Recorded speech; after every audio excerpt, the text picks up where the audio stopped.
بسم اللہ الرحمن الرحیم۔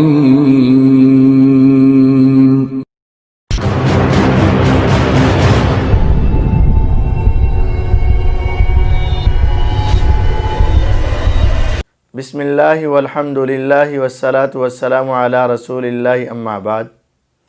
معزز سامعین کرام، انجینئر محمد علی مرزا صاحب امت مسلمہ میں اختلاف، انتشار، افتراق اور فرقہ واریت کو ہوا دینے کے لیے عموماً ایسے بیانات جاری کرتے رہتے ہیں جو پوری امت مسلمہ کے اجماعی عقیدہ کے خلاف اور سلف صالحین کے منہج سے پھرے ہوئے اور ہٹے ہوئے ہوتے ہیں۔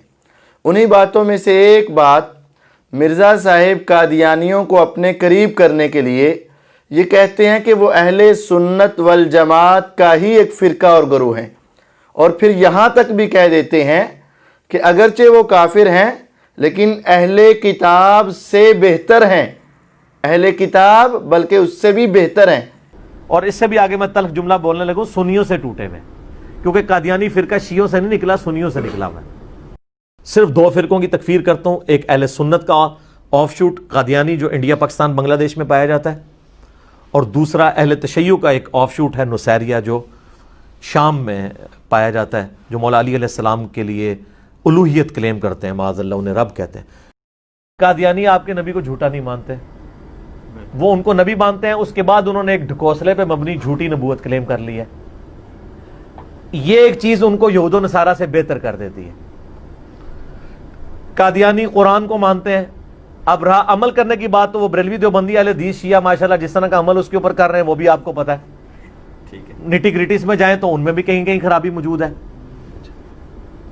جبکہ یہود و نصارہ قرآن کو سرے سے اللہ کی کتاب ہی نہیں مانتے۔ یہ جو دو بڑی چیزیں ہیں کہ نبی علیہ السلام کو ماننا اور قرآن کو ماننا، یہ چیزیں انہیں یہود و نصارہ اہل کتاب سے کیا بہتر نہیں کر دیتی ہیں؟ تو آج ہم انشاءاللہ مرزا صاحب کی ان باتوں کا جائزہ لیتے ہیں۔ سب سے پہلی بات کہ کیا واقعتاً یہ قادیانی اہل سنت والجماعت کا ایک گروہ ہے؟ نہیں، یہ بالکل غلط بات ہے۔ مرزا صاحب یہاں تک تو بات حقیقت ہے کہ غلام احمد قادیانی پہلے اہل سنت والجماعت کا ایک فرد تھا، لیکن اس نے آہستہ آہستہ کئی دعوے کیے اور یہاں تک پہنچا کہ اس نے نبوت کا دعویٰ کیا، اور اس کے نبوت کے دعویٰ کرنے کی وجہ سے وہ اسلام سے خارج ہوا، مرتد ہوا، اور جب وہ اسلام سے نکل گیا تو اب وہ اسلام اور مسلمانوں کے فرقے کے اندر شامل نہیں ہے۔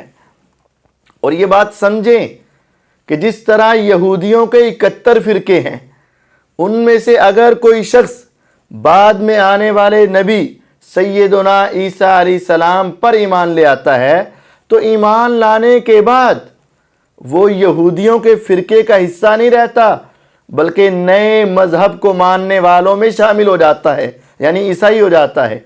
اسی طرح عیسائیوں کے 72 فرقے ہیں، اگر ان میں سے کوئی شخص ہمارے نبی محمد الرسول اللہ صلی اللہ علیہ وسلم پر ایمان لے آتا ہے تو وہ ان کے 72 فرقوں میں شامل نہیں ہوتا، بلکہ وہ نئے مذہب میں داخل ہو کر ان سے جدا ہو جاتا ہے۔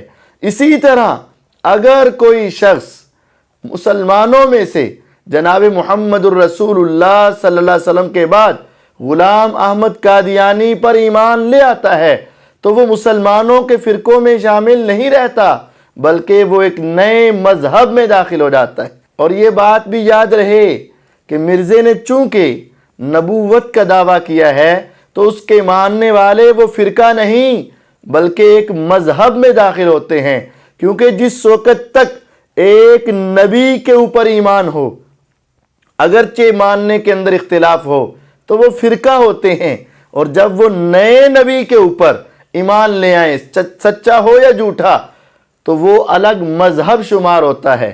لہذا مرزا صاحب کا غلام احمد قادیانی اور مرزائیوں کو فرقہ کہنا یہ بہت بڑی جہالت اور خطا ہے۔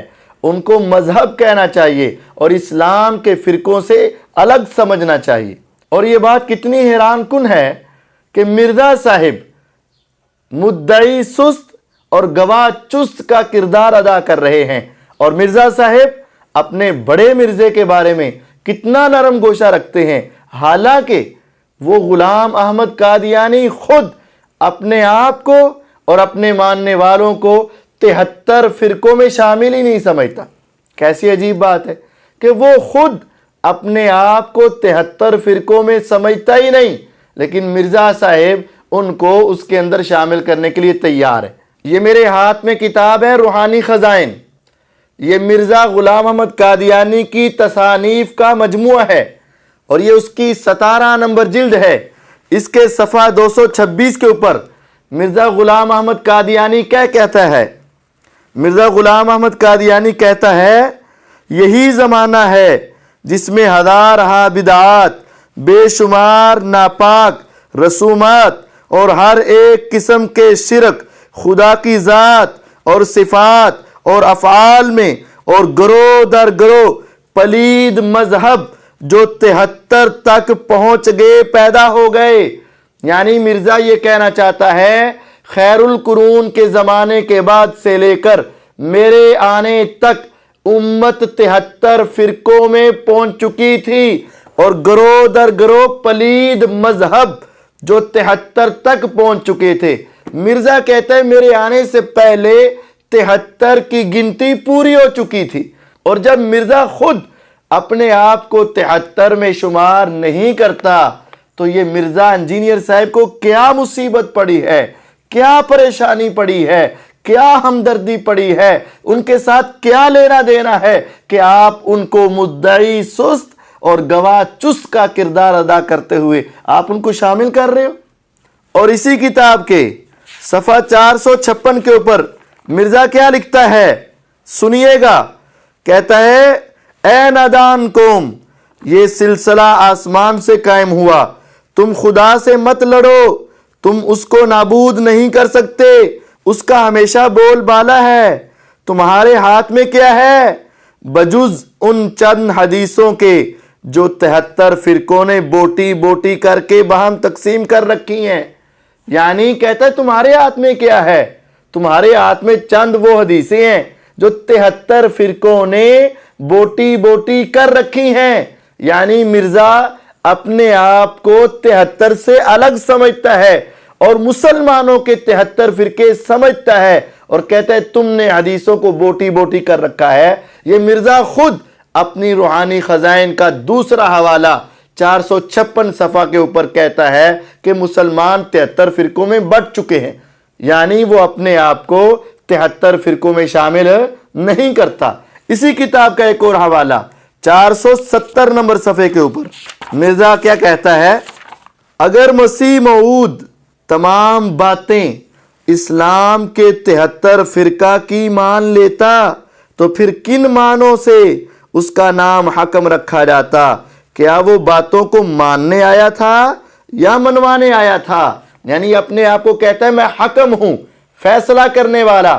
اگر میں 73 فرقوں کی بات مان لوں تو پھر میں حکم کیسے؟ گویا کہ یہ سمجھتا ہے کہ 73 فرقے الگ ہیں اور میں الگ ہوں۔ یہ 3 حوالے مرزے کی اپنی ایک کتاب سے، روحانی خزائن کی جلد نمبر 17 سے 226 صفحہ، 456 صفحہ، 470 صفحہ سے یہ ہم نے ثابت کیا ہے کہ مرزا خود اپنے آپ کو 73 فرقوں میں شامل نہیں کہتا، لہذا مرزا صاحب کا، انجینئر صاحب کا ان کو مسلمانوں کا فرقہ ڈکلیئر کرنا یہ بہت بڑی گستاخی ہے اور مرزا کے بھی خلاف بات ہے۔ مرزا صاحب تھوڑا جا ہاتھ ہولا رکھو، او آپ اپنے آپ نو مسلمانہ دا فرقہ نہیں سمجھ دے، تسی تکے نہ انہوں وارن دی کوشش کر دے جے، اے جائز نہیں ہے، درست نہیں۔ اب آئیے مرزا صاحب کی دوسری بات کی طرف۔ مرزا صاحب ایک بیان میں کہتے ہیں کہ دیکھیں جی اہل کتاب یہودی جو ہیں وہ ہمارے نبی صلی اللہ علیہ وسلم کو نہیں مانتے، عیسائی ہمارے نبی علیہ السلام کو تو نعوذ باللہ جھوٹا کہتے ہیں، اور یہ مرزائی تو ہمارے نبی علیہ السلام کو بھی مانتے ہیں اور قرآن کو بھی مانتے ہیں، تو لہذا یہ اہل کتاب بلکہ اہل کتاب سے بہتر کیٹیگری میں۔ مرزا صاحب نہیں، اے تسی جھوٹ بولے ہیں۔ مرزا صاحب آپ کو پتہ ہی نہیں یا جان بوجھ کر ان کافروں کو اپنے قریب کرنے کے لیے تم نے یہ بات کہی ہے۔ حقیقت میں مرزائی نہ قرآن کو مانتے ہیں نہ ہمارے نبی ذی شان کو مانتے ہیں، بلکہ وہ ایسے لوگ ہیں جو منافق قسم کے لوگ ہیں۔ آئیے میں آپ کو دلیل دیتا ہوں۔ مرزا صاحب، ان کے دوسرے خلیفہ میاں محمود وہ خطبہ دیتا ہے جمعے کا، اور وہ خطبہ ان کے اخبار الفضل میں شائع ہوتا ہے 1931 عیسوی میں۔ اس کے اندر وہ لکھتا ہے، کہتا ہے حضرت مسیح موعود علیہ السلام کے منہ سے نکلے ہوئے الفاظ میرے کانوں میں گونج رہے ہیں، یعنی مرزا کے بارے میں کہتا ہے کہ مرزا کے الفاظ میرے کانوں میں گونج رہے ہیں۔ آپ نے فرمایا یہ غلط ہے کہ دوسرے لوگوں سے ہمارا اختلاف صرف وفات مسیح یا اور چند مسائل میں ہے۔ آپ نے فرمایا اللہ تعالیٰ کی ذات، رسول کریم صلی اللہ علیہ وسلم، قرآن، نماز، روزہ، حج، زکوٰۃ، غرض کہ آپ نے تفصیل سے بتایا کہ ایک ایک چیز میں ہمیں ان سے اختلاف ہے۔ مرزا صاحب، یہ ان کا خلیفہ ثانی یہ بات کر رہا ہے کہ ہمارے مرزا نے یہ بات کہی کہ ہمارا مسلمانوں سے اختلاف صرف حیات مسیح پر نہیں، اللہ کی ذات کے بارے میں بھی اختلاف ہے، رسول اللہ صلی اللہ علیہ وسلم کے بارے میں بھی اختلاف ہے، قرآن کے بارے میں بھی اختلاف ہے، نماز، روزہ، زکوٰۃ، حج، سب چیزوں کے بارے میں اختلاف ہے۔ اب کس کی مانے؟ تم کہتے ہو یہ قرآن کو مانتے ہیں اور وہ کہہ رہے ہیں کہ ہمارا مسلمانوں سے اختلاف ہے۔ مرزا صاحب، آپ کی بات مانیں یا وڈے مرزا کی بات مانیں؟ بتائیں کس کی بات مانیں ہم؟ ان کی بات مانیں یا تمہاری بات مانیں؟ ان کو اپنے مذہب کا زیادہ پتہ ہے یا تمہیں زیادہ پتہ ہے؟ آئیے دوسرا والا، یہی مرزا محمود ایک اور خطبہ دیتا ہے، اور اس کا وہ خطبہ بھی الفضل اخبار جو قادیان سے شائع ہوتا تھا اس کے اندر شائع ہوتا ہے 1924 کے اندر۔ اس کے اندر تو اس نے پوری تفصیل سے بات یہ بیان کر دی۔ وہ قادیانیوں کا خلیفہ کہتا ہے پھر یہ بھی یاد رکھنا چاہیے کہ جب کوئی نبی آ جائے تو پہلے نبی کا علم بھی اسی کے ذریعے سے ملتا ہے، یعنی وہ یہ کہنا چاہتا ہے کہ جناب محمد الرسول اللہ صلی اللہ علیہ وسلم کا علم بھی نعوذ باللہ مرزا قادیانی کے ذریعے سے ملے گا، یوں اپنے طور پر نہیں مل سکتا۔ اور ہر بعد میں آنے والا نبی پہلے نبی کے لیے بمنزل سوراخ کے ہوتا ہے، پہلے نبی کے آگے دیوار کھینچ دی جاتی ہے اور کچھ نظر نہیں آتا سوائے آنے والے نبی کے ذریعے دیکھنے کے۔ یہی وجہ ہے اب کوئی قرآن نہیں، یہ مرزا کا خلیفہ کہتا ہے اب کوئی قرآن نہیں سوائے اس قرآن کے جو حضرت مسیح موعود نے پیش کیا، یعنی جو مرزے نے پیش کیا صرف وہی قرآن ہے۔ یہ ان کا خلیفہ ثانی یہ کہتا ہے، مرزا صاحب ان کا خلیفہ ثانی یہ کہتا ہے اب کوئی قرآن نہیں سوائے اس قرآن کے جو حضرت مسیح موعود نے پیش کیا، یعنی جو مرزے نے پیش کیا، بس وہی قرآن ہے، اور کوئی حدیث نہیں سوائے اس حدیث کے جو حضرت مسیح موعود یعنی مرزا کی روشنی میں نظر آئے، اور کوئی نبی نہیں سوائے اس نبی کے جو حضرت مسیح موعود کی روشنی میں دکھائی دے۔ اسی طرح رسول کریم صلی اللہ علیہ وسلم کا وجود اسی ذریعے سے نظر آئے گا کہ حضرت مسیح موعود کی روشنی میں دیکھا جائے۔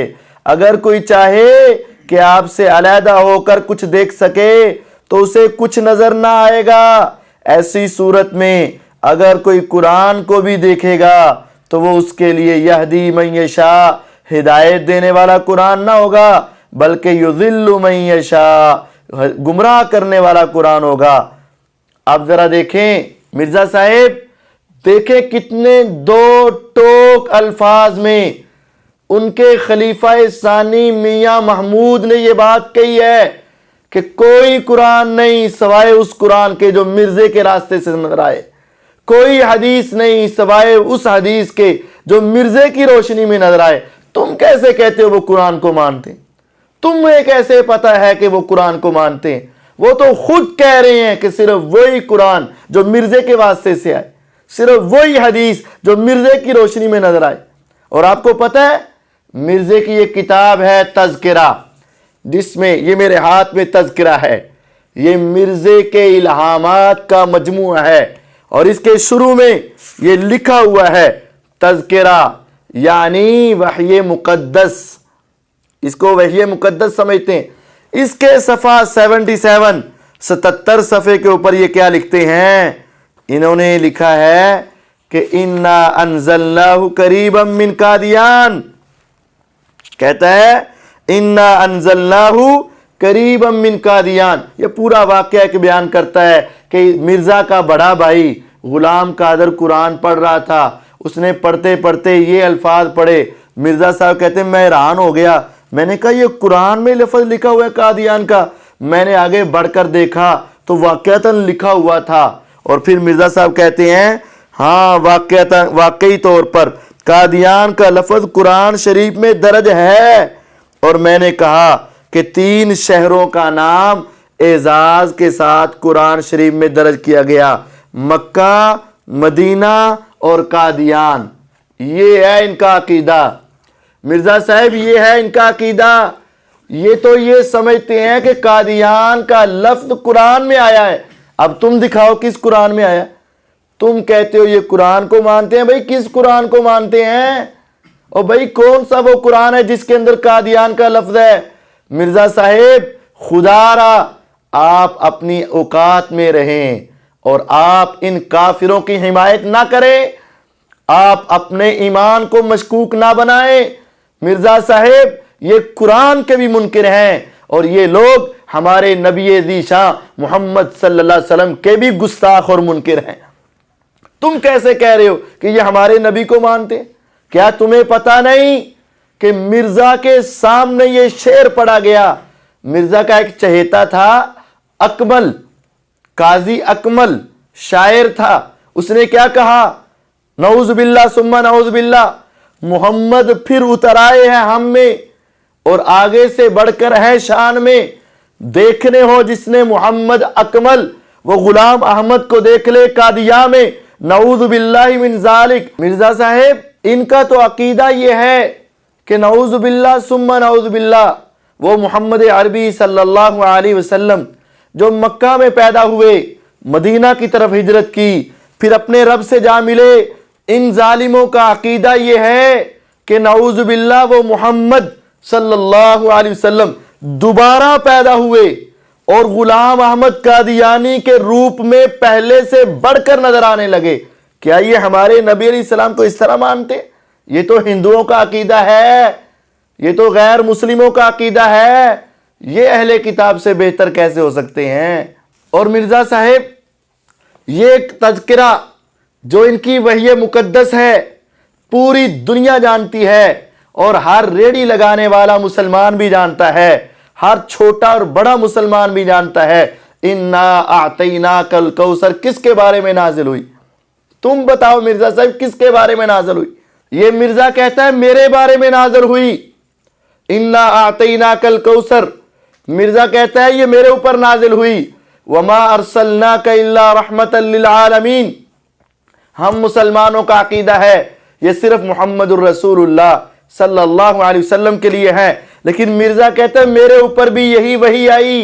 ہمارا عقیدہ ہے اِنَّا أَرْسَلْنَاكَ شَاهِدًا وَمُبَشِّرًا وَنَذِيرًا وَدَاعِيًا إِلَى اللَّهِ بِإِذْنِهِ وَسِرَاجًا مُنِيرًا، یہ صرف محمد الرسول اللہ صلی اللہ علیہ وسلم ہے، لیکن مرزا کہتا ہے میرے اوپر بھی یہ وحی نازل ہوئی۔ یہ کیسا مانتے ہیں مرزا صاحب؟ تم کہتے ہیں یہ ہمارے نبی علیہ السلام کو مانتے ہیں، کیسا مانتے ہیں؟ میں حوالہ دے چکا، وہ مرزے کا خلیفہ ثانی کیا کہتا تھا؟ وہ کہتے ہیں نبی اسی طرح نظر آئے گا جس کو مرزا دکھائے گا، جو سراغ سے دیکھے گا تو وہی نظر آئے گا۔ مرزا صاحب یہ ہمارے نبی علیہ السلام کو ماننا نہیں بلکہ یہ ان کی منافقت ہے، اور آپ جانتے ہیں عیسائی کا پتہ ہے عیسائی ہے، یہودی کا پتہ ہے یہودی ہے، ہندو کا پتہ ہے ہندو ہے، سب کا پتہ ہے کہ یہ کافر ہیں، لیکن یہ منافق ہیں، اوپر سے کلمہ پڑھتے ہیں، مراد اپنا مرزا لیتے ہیں، اوپر سے قرآن مانتے ہیں لیکن مرزے کے رستے سے مانتے ہیں، اوپر سے حدیثیں مانتے ہیں لیکن مرزے کے رستے والی مانتے ہیں۔ یہ تو منافقت ہے، اور منافقوں کے لیے جہنم کا سب سے نچلا گڑھا ہے۔ کافروں کے لیے جہنم بتائی گئی، مشرکوں کے لیے جہنم بتائی گئی، لیکن منافقوں کے لیے جہنم کا سب سے نیچے والا گڑھا بتایا گیا۔ یہ منافق ہیں، اور جب منافق اپنے منافقت کو واضح کر دے تو وہ زندیق بن جاتا ہے، اور یہ تو زندیق لوگ ہیں، یہ اہل کتاب سے اچھے کیسے ہو سکتے؟ اور آئیں میں آپ کو عقلی اعتبار سے بھی سمجھاتا ہوں۔ وہ اہل کتاب انہوں نے یہ کہا تھا وقالت الیہود عزیر ابن اللہ، یہودیوں نے شرک کیا، انہوں نے کہا کہ عزیر علیہ السلام اللہ کے بیٹے۔ عیسائیوں نے شرک کیا، انہوں نے کہا عیسیٰ علیہ السلام اللہ کے بیٹے۔ میرے اللہ نے کیا کہا؟ ذالک قولہم بافواہہم، یہ ان کے منہوں کی باتیں ہیں، یہ ان کی بکواسات ہیں۔ یضاہئون قول الذین کفروا من قبل، یہ تو پہلے کافروں جیسی باتیں کر رہے ہیں۔ قاتلہم اللہ، اللہ ان کو تباہ و برباد کر دے۔ انا یوفکون، یہ کہاں بٹکے پھرتے ہیں؟ انہوں نے اللہ کے پیغمبروں کو، اللہ کے نبیوں کو اللہ کا بیٹا بنایا تو وہ کافر ٹھہرے، وہ اللہ کے دشمن بن گئے، اور نعوذ باللہ انہوں نے اس ظالم، اس بدبخت مرزا کو اللہ کا بیٹا کہہ دیا۔ ارے ذرا تھوڑا سا غور تو کرو۔ وقالوا اتخذ الرحمن ولدا لقد جئتم شيئا ادا تكاد السماوات يتفطرن منه وتنشق الارض وتخر الجبال هدا ان دعوا للرحمن ولدا۔ میرا رب کیا کہتا ہے؟ قریب تھا کہ آسمان پھٹ جاتا، زمین شک ہو جاتی، اور یہ پہاڑ ریزہ ریزہ ہو کے ریت کے ذرات میں بدل جاتے۔ کیوں اتنا بڑا ہنگامہ کیوں ہوتا؟ ان ظالموں نے، ان بدبختوں نے اللہ کی اولاد مانی ہے۔ اگر یہودی اولاد مانے تو وہ کافر، لیکن ذرا دیکھو وہ اللہ کے پیغمبر کو، سچے نبی کو اللہ کا بیٹا کہتے تھے، انہوں نے تو اس ظالم کو اللہ کا بیٹا بنا دیا۔ اور یہ اس کتاب کے اندر موجود ہے، تذکرہ کے اندر موجود ہے۔ اس کتاب کے صفحہ 388 کے اوپر پڑھو، دیکھو کیا لکھا ہے۔ یہ مرزا کہتا ہے مجھے نعوذ باللہ ثم نعوذ باللہ اللہ نے کہا وَأَنْتَ مِن مَّائِنَا، اے مرزا تو ہمارے پانی سے ہے۔ نعوذ باللہ من ذالک، جس طرح اولاد والد کے پانی سے ہوتی ہے، نعوذ باللہ ثم نعوذ باللہ، نقل کفر کفر نہ باشد۔ یہ مرزا اس کتاب کے صفحہ 388 کے اوپر کہتا ہے مجھے الہام ہوا، مجھے وحی آئی، مجھے یہ بتایا گیا، اللہ کہتے ہیں نعوذ باللہ، اللہ کہتے ہیں انت من مائنا، تو ہمارے پانی سے ہے۔ نعوذ باللہ، یہ مرزا اپنے آپ کو اللہ کا بیٹا شو کر رہا ہے۔ اور اسی کتاب کے اندر صفحہ 646 کے اوپر کیا کہتا ہے اپنے بیٹے کے بارے میں؟ کہتا ہے مجھے وحی آئی، اور اس میں کیا کہا گیا؟ اِنَّا نُبَشِّرُكَ بِغُلَامٍ مَظْهَرَ الْحَقِّ وَالْعَلَىٰ كَأَنَّ اللَّهَ نَزَلَ مِنَ السَّمَاءِ، ہم ایک لڑکے کی تجھے بشارت دیتے ہیں جس کے ساتھ حق کا ظہور ہوگا، گویا آسمان سے خدا اترے گا۔ یعنی یہ کہتا ہے کہ مجھے یہ وحی آئی، مجھے یہ وحی آئی، اللہ نے مجھے کہا ہم تجھے بیٹے کی خوشخبری دیتے ہیں جس کی وجہ سے حق بلند ہوگا، اور تیرا بیٹا ایسے ہی ہے نعوذ باللہ جیسے آسمان سے خدا اتر آیا۔ مرزا صاحب اس کے بعد بھی آپ یہ سمجھتے ہو کہ یہ اہل کتاب سے بہتر ہے؟ مرزا صاحب اہل کتاب نے تو نبیوں کو اللہ کا بیٹا بنایا تو وہ تباہ و برباد ہو گئے، اور اس ظالم نے تو اپنے آپ کو اللہ کا بیٹا کہا ہے، اور اپنے بیٹے کو ایسا کہا ہے جیسے آسمان سے رب اتر آیا۔ اور اس سے بڑھ کر اسی کتاب کے اندر یہ تو اپنے آپ کو رب بھی بنا دیتا ہے۔ ساری امت مسلمہ سمجھتی ہے کن فیکون کس کا مقام ہے کہ جو کہے فوراً ہو جائے۔ اس کتاب کے صفحہ 525 کے اوپر کیا لکھا؟ نکالو 525، اس کے اوپر کہتا ہے مجھے وحی آئی انما امرک اذا اردت شیئا ان تقول له کن فیکون، تو جس بات کا ارادہ کرتا ہے وہ تیرے حکم سے فی الفور ہو جاتی ہے. یعنی مرزا کہتے ہیں میرے اندر یہ طاقت ہے کہ میرے اللہ نے کہا ہے کہ جب تو کن کہتا ہے تو وہ کام ہو جاتا ہے. اب کتنی بڑی گستاخی، کتنا بڑا کفر، کتنا بڑا ظلم، اپنے بیٹے کو یوں کہے کہ جیسے آسمان سے رب اتر آیا، اپنے آپ کو اللہ کا بیٹا کہے، یعنی اللہ کے پانی سے کہے، اور یہاں اپنے آپ کو اللہ کہہ دے. مرزا صاحب یہ اہل کتاب سے بہتر کیسے ہو سکتا ہے؟ یہ اہل کتاب سے بہتر کیسے ہو سکتا ہے؟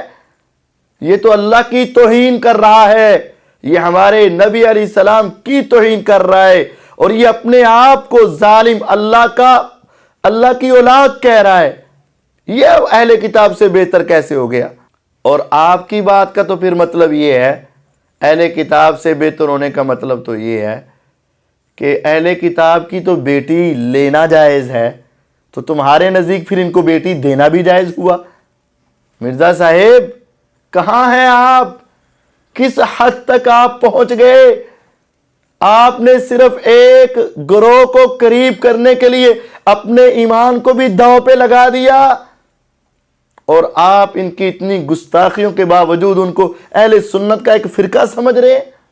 مرزا صاحب کہتے ہیں اگر وہ ہمیں کافر نہ کہیں تو ہم اسے کافر نہیں کہیں گے. اور میں نے کئی دفعہ یہ گولڈن کوٹ اپنا بیان کیا ہے لوگوں کے سامنے کہ اگر قادیانی ہمیں کافر کہنا چھوڑ دیں تو ہم ان کو کافر نہیں کہیں گے.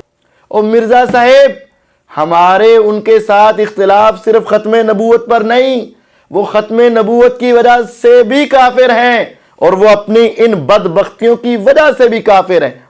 اور ویسے آپ کو پتا ہونا چاہیے مرزائیوں کے دو بڑے گروہ ہیں. مرزا جب فوت ہوا نا تو ایک گروہ کہنے لگا آگے خلافت چلے گی جس طرح نبیوں کی خلافت چلتی، اور ایک گروہ کہنے لگا نہیں وہ ایک نیک آدمی تھا، مجدد تھا، مصلح تھا، اس کی بعد خلافت نہیں چلے گی. یہ دو گروہ بن گئے، ایک قادیانی ایک لاہوری گروہ. یہ لاہور میں پنجاب یونیورسٹی سے اگر آپ لبرٹی کی طرف جائیں تو وہاں درمیان میں ایک رستہ آتا ہے، علاقہ ہے محلہ دارالسلام، یہ ان لاہوری گروپ کا ہیڈ کوارٹر ہے. وہ غلام احمد قادیانی کو نبی نہیں تسلیم کرتے بلکہ وہ ایک مجدد اور مصلح مانتے ہیں، اور وہ مسلمانوں کو کافر ڈکلیئر نہیں کرتے، وہ گمراہ کہتے ہیں. مرزا صاحب تمہارے نزدیک لاہوری گروپ مسلمان ہوا، تم اس کو کافر نہیں کہو گے؟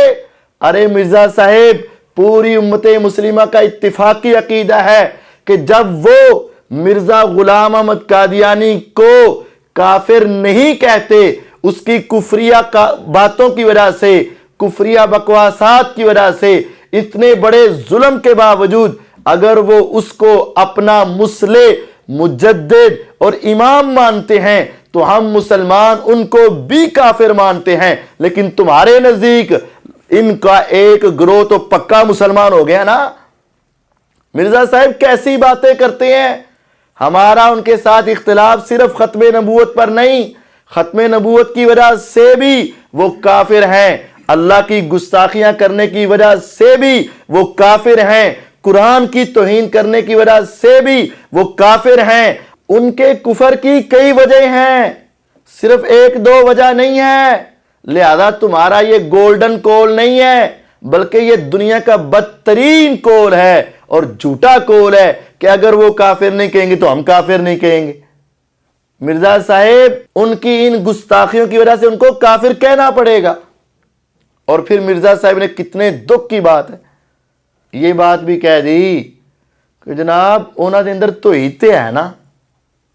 وہ ایک کہانی سنائی، بندہ انگلینڈ تو آیا، اس نے ایسے کیا، ان کے پاس گیا، بائبل پکڑی، وہ ہوا یہ ہوا، اور پھر وہ کہتا ہے اے بریلوی دیوبندی دے فارغ نے، اے مشرک نے، اہل حدیث کچھ صحیح نہیں. اور مرزا صاحب کچھ صحیح نہیں، الحمدللہ پورے صحیح ہیں. اور پھر مرزا صاحب نے بہتان لگایا کہ جناب جس طرح ہم اہل حدیثوں کو کہتے ہیں کہ اپنی اصلاح کرو، تو وہ کہتے ہیں ہاں ٹھیک ہے ہمارے اندر یزیدیت ہے لیکن ہمارے اندر توحید بھی تو ہے نا، اصل بات تو توحید ہے. وہ کہتے ہیں مشرک تو نہیں ہے، وہ کسی دربار پہ نہیں جاتے، کسی جھنڈے کو سلام نہیں کرتے، کسی قبر کے آگے نہیں جھکتے. وہ کہتے ہیں یار یہ بریلوی دیوبندی تو ہے مشرک، شیعہ بھی بہت شرک کرتے ہیں. اہل حدیث کچھ بہتر ہے. ٹھیک ہے, جس طرح ہم جب اہل حدیث کو کہتے ہیں یار آپ اپنی اصلاح کرو اللہ کے بندوں, مطلب وہ کہتے ہیں جی ٹھیک ہے ہمارے اندر یزیدیت ہے تو ہم توحید تو سیکھ ہے نا جی, ہماری اصل چیز تو توحید ہے نا. وہ بھی یہی کہہ رہے ہوتے ہیں. مرزا صاحب یہ آپ کا بہتان ہے, مرزا صاحب یہ آپ کا بہتان ہے. الحمدللہ کوئی صحیح العقیدہ اہل حدیث یہ نہیں کہتا کہ میرے اندر یزیدیت ہے. اور تم یزیدیت کو سمجھتے بھی کیا ہو؟ یزیدیت کس چیز کا نام تم لیتے ہو؟ یہ بھی تمہارے سارے جھوٹ, اور میں نے تمہارے سارے پول اپنے ایک کلپ کے اندر سب و شتم والے میں نے واضح کر دیے ہیں. مرزا صاحب الحمدللہ ہم تمام صحابہ سے اور اہل بیت سے محبت کرتے ہیں. کسی مسلمان نے یہ نہیں کہا کہ ہمارے اندر اگر توحید ہے تو یزیدیت بھی ہے, یزیدیت ہے تو توحید بھی ہے. ایسی کوئی بات نہیں ہے. اور دوسری بات, کیا یہ دونوں برابر کی چیزیں ہیں؟ اگر کسی میں توحید اور امیر معاویہ رضی اللہ عنہ کو اچھا سمجھنا ہے تو کیا وہ مرزائیوں کے برابر ہو جاتا ہے؟ کیا وہ منکر ختم نبوت کے برابر ہو جاتا ہے؟ کیا وہ اس گستاخ کو اپنا مجدد ماننے والے کے برابر ہو جاتا ہے؟ مرزا صاحب کوئی خدا دا خوف کرو. تسی انہاں نو اہل حدیثاں دے برابر لے آندا ہے. ان کافروں کو, ظالموں کو, باغیوں کو, بدماشوں کو تم نے اہل حدیثوں کے برابر کا کر دیا. اور پھر مرزا صاحب کہتے ہیں دیکھو جی یہودیاں عیسائیاں نو سمجھانا ذرا مشکل ہے, انہاں نو سمجھانا آسان ہے کیونکہ اے قرآن نو ماندے ہو, قرآن نو نہیں ماندے. بالکل کریں گے. اچھا اب تیسری چیز, ایک یہودی اور عیسائی کو دین اسلام سمجھانا زیادہ آسان ہے یا ایک قادیانی کو کہ جو پہلے سے نبی اسلام کو اور قرآن و حدیث کو مانتا ہے؟ ظاہر ہے پھر قادیانی کو آسان ہے. مرزا صاحب یہ بات بھی آپ کی بالکل غلط ہے. کسی کو سمجھانا یا نہ سمجھانا, کسی کا مشکل ہونا یا آسان ہونا اس کے اچھے یا برے ہونے کی دلیل نہیں ہے کہ یہ فرقہ اچھا ہے یہ فرقہ برا ہے. او بھائی سمجھنے کا تعلق عقل کے ساتھ ہے, سمجھنے کا تعلق دل کے ساتھ ہے, سمجھنے کا تعلق اپنی نیت کے ساتھ ہے. کتنے ہی ایسے گروہ ہیں جو دنیا کے بدترین گروہ ہیں لیکن ان میں کچھ بندے ایسے ہوتے ہیں جن کو ایک دلیل مل جائے فوراً مان جاتے, اور کتنے ہی ایسے گروہ ہیں جو دیکھنے میں حق کے قریب ترین ہوتے ہیں لیکن 100 دلیلیں سن کر بھی نہیں مانتے. تو مرزائی کو سمجھانا آسان ہے اور یہودی عیسائی کو سمجھانا مشکل ہے, یہ تمہاری منطق ہے, حقیقت کے ساتھ اس کا کوئی تعلق نہیں ہے. ہاں جو سمجھنا چاہے اس کو سمجھانا آسان ہے, چاہے وہ یہودی ہو, چاہے عیسائی ہو, چاہے مرزائی ہو. اور جو نہ سمجھنا چاہے تو چاہے تم ہی کیوں نہ ہو اس کے لیے بہت مشکل ہے. لہذا مرزا صاحب تمہارا قادیانیوں کے لیے یہ نرم گوشہ یہ کہیں قابل قبول نہیں. تمہارا ان کو یہ کہنا کہ وہ اہل سنت کا ہی ایک گروہ ہے یہ 100% جھوٹ ہے. مرزا قادیانی خود اس کو تسلیم نہیں کرتا, اور وہ تو ایک مذہب ہے, فرقہ نہیں ہے. اور تمہارا یہ کہنا کہ وہ اہل کتاب اور اہل کتاب سے اچھے ہیں یہ بھی 100% غلط ہے. وہ منافق ہیں, وہ زندیق ہیں, وہ اللہ کے گستاخ ہیں, اور یہودیوں سے بڑھ کر وہ گستاخ ہیں. وہ ان سے اچھے نہیں ہو سکتے, ورنہ تم یہ بابانگے دہل اور اعلانیہ فتویٰ دے دو کہ ان کی بیٹیاں لینی بھی جائز ہیں, ان کو بیٹیاں دینی بھی جائز ہیں, تاکہ آپ کے ماننے والے یہ سارا کچھ کرتے رہیں. اور یہ کہنا کہ ان کو سمجھانا آسان ہے, سمجھانا کسی کو آسان نہیں. جو سمجھنا چاہے ان سب کے لیے آسان ہے, جو نہ سمجھنا چاہے وہ کسی کے لیے بھی آسان نہیں. لہذا یہ تمہاری منطق 100% غلط ہے. قادیانی کل بھی کافر تھے, آج بھی کافر ہیں, اور کل بھی وہ بدترین کافر تھے اور آج بھی بدترین کافر ہیں. اہل کتاب سے گندے کافر ہیں. لہذا اپنے عقیدے پر غور کرو اور ان کو قریب کر کے اپنے ایمان کو ضائع مت کرو اور اپنے ایمان کی حفاظت کرو. اللہ ہم سب کو سمجھنے کی توفیق عطا فرمائے.